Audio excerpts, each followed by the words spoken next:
شفاعة وهذا مطلبي يا نبي يا رسول الله يا نبي يا نبي.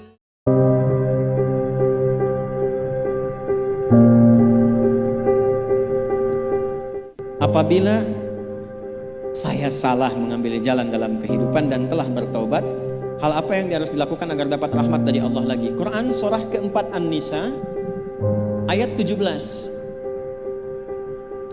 Quran surah 4 ayat 17. Innamat taubatu 'ala Allahi lilladzina ya'maluna as-su'a bijahalati thumma yatubuna min qarib.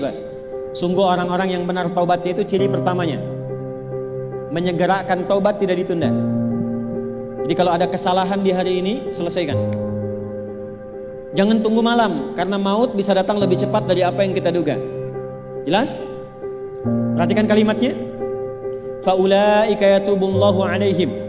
Maka orang-orang yang seperti itu akan dimudahkan oleh Allah, dituntun kembali kepada jalan yang benar. Apa lawan dari benar? Salah.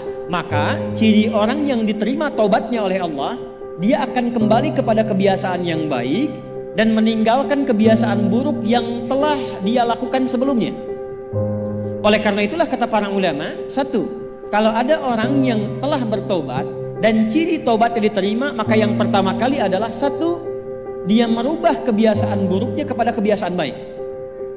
Contoh, tadinya senang melihat acara-acara yang bernuansa maksiat, gambar-gambar yang tidak elok, tobat, maka dia tinggalkan yang itu, dia pilih acara-acara baik. Yang kedua, tumbuh rasa tidak suka terhadap perbuatan buruk yang pernah dilakukan sebelumnya. Contoh, baru dengar saja, ini nanti ada tayangan A, dan dia pernah merasakan itu, langsung merasa gak suka.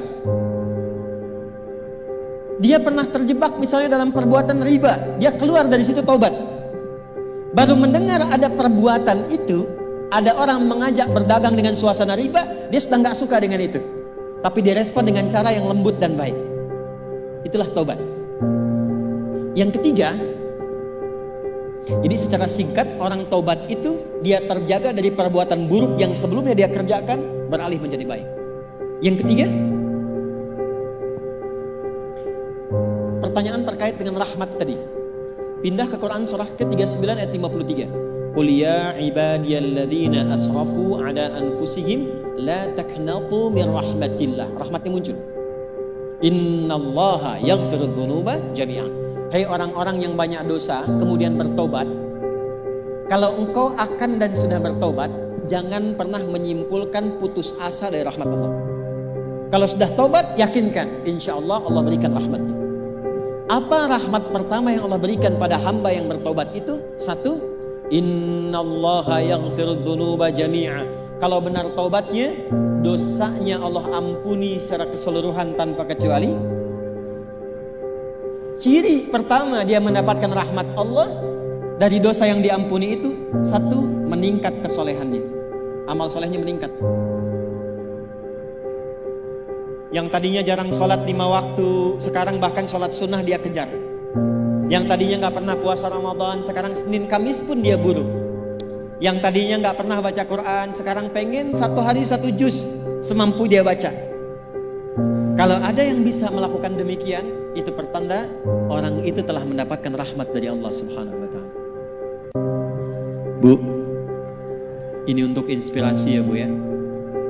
Saya rahasiakan nama, tapi saya berikan kejadiannya kepada Ibu. Ini kisah nyata, saya gak pernah cerita yang tidak nyata. Untuk saat ini, kami di Quran Bu, kita ada namanya At-Taisir Learning Center. Salah satu programnya itu menjadi ahli Quran. Dari 14.000 peserta angkatan pertama, itu ada salah satu peserta yang paling istimewa. Saya katakan paling istimewa. Maaf ya Bu, maaf ya. Maaf sekali dan maaf yang terhubung dengan talim kita pagi hari ini. Perempuan ini terjebak di dunia malam sebelumnya. Ya, perbuatannya ya bisa tergambarkan lah oleh kita semua. Tobat. Dan bukan sekedar tobat Bu. Bukan sekedar tobat, tapi dalam tobatnya masih ada pertanyaan, mungkin nggak bisa menjadi ahli Quran? Maka saya perintahkan ke teman-teman di bidang itu langsung bikin divisi bagian khusus namanya PMKA, yang tadinya perempuan malam itu jadi perempuan ahli Quran. Maka tergabunglah di situ mereka dari yang nggak bisa ngaji, nggak kenal Quran, sekarang Bu ada yang sudah hafal berjuz-juz Al-Quran. Bukan cuma tinggal kegiatannya, udah nggak jadi pelaku begitu lagi. Selesai, rizkinya datang. Alhamdulillah. Jadi gajinya datang dengan sendirinya. Kemudian tiap bulan mereka menerima bahan sembakonya. Dan dalam saat yang bersamaan, udah ada yang khatam juz amma, udah ada yang mau masuk juz 1, udah mau melewati itu. Bayangkan, berubah dari perempuan yang dipandang rendah bahkan oleh syariat, berubah menjadi perempuan yang termulia yang pernah berkehidupan di bumi, jadi ahli Quran. Kalau Allah sudah menginginkan seseorang menjadi baik, siapa yang bisa menghalanginya? Tapi persoalannya, bagaimana kita menuju Allah untuk menjadi perempuan yang baik gitu. Dan jangan pernah menyimpulkan ya, maaf, jangan pernah sekali-kali menyimpulkan ini kayaknya susah tobatnya, gak mungkin dapat rahmat Allah. Itu pasti bisikan setan. Allah sangat mencintai pelaku maksiat yang gemar bertobat dibandingkan orang soleh yang tidak pernah merasa salah.